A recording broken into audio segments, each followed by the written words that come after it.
L'objectif aujourd'hui, c'est en réalité aller à la rencontre de la jeunesse, aller à la rencontre des femmes, parler des droits des enfants, parler de la citoyenneté, parler du civisme.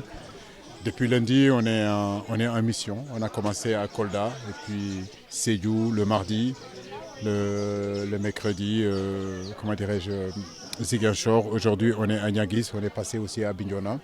Toujours dans le fait, en réalité, de parler vraiment de cohésion sociale, de parler des droits des enfants. Donc, c'est ce qui fait qu'on a fait ce tournée-là depuis le début de cette semaine-là.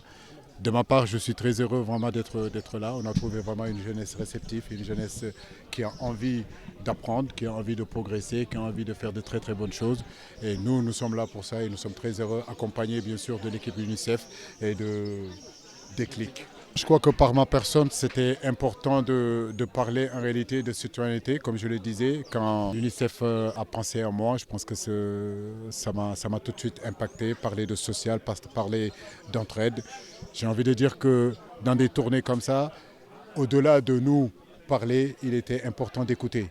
Donc c'est ce qu'on a fait, on a écouté, on a donné la parole à ces jeunes-là, qu'ils disent ce qu'il y a à l'intérieur d'eux, ce qu'ils ont dans le cœur, comment ils voient ce Sénégal, comment ils voient ces élections qui sont en train d'arriver. Et nous, on leur a fait comprendre tout simplement le rôle d'un citoyen sénégalais, ses droits et ses devoirs. Je pense que j'ose espérer en tout cas que ces semaines qu'on a fait, ces 3, 4, 5 jours qu'on a fait, que ce soit à Paka ou que ce soit dans le Fouladou, qu'aujourd'hui à Ziguinchor, aujourd'hui à Niaguis portera ses fruits, de faire comprendre à nos garçons qu'un citoyen a des droits certes, mais aussi a des devoirs. Cette jeunesse n'est pas en perdition. Cette jeunesse a besoin surtout d'être accompagnée. Mais on parle de jeunes, quand on parle de jeunes aussi, on parle des jeunes filles.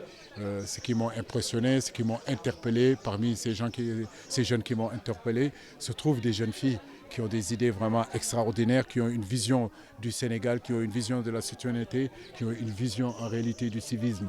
Et je pense que, comme on le dit, aujourd'hui, au XXIe siècle, quand on parle de jeunes, on parle de jeunes filles, on parle de jeunes hommes, bien sûr, mais de savoir qu'aujourd'hui, il n'y a pas de barrière entre jeunes filles et jeunes hommes, qu'aujourd'hui, en réalité, tous, ils ont leur chance, en tout cas dans ce Sénégal-là, de réussir quand ils font les choses comme ils doivent les faire. Et on a bien vu ce qui s'est passé depuis 2023 à aujourd'hui. J'ai envie de dire que c'est des situations qu'aucun parent ne veut. C'est une situation aujourd'hui qu'aucun leader aujourd'hui de ce pays veut. Le Sénégal est un modèle de stabilité et cela doit continuer. Maintenant, manifester, c'est un droit de tout citoyen sénégalais de faire attention que de ces manifestations-là, qu'on ne devient pas des hors-la-loi et qu'à un moment donné, qu'on casse nos hôpitaux, qu'on casse nos écoles, qu'on casse nos routes, nos universités qui sont des temples de connaissances. Je veux dire, aujourd'hui, ça fait 45 ans, je veux dire qu'on a connu 45 ans de guerre ici. J'ai connu ces moments-là parce que je suis un natif de cette région-là.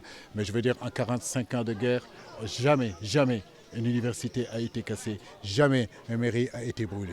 Donc c'est l'occasion pour nous qu'avons été là depuis un bon bout de temps, à un moment donné aussi de faire comprendre à ces jeunes-là qu'il faut qu'on retourne à nos valeurs, les valeurs de nos ancêtres et les valeurs de nos parents.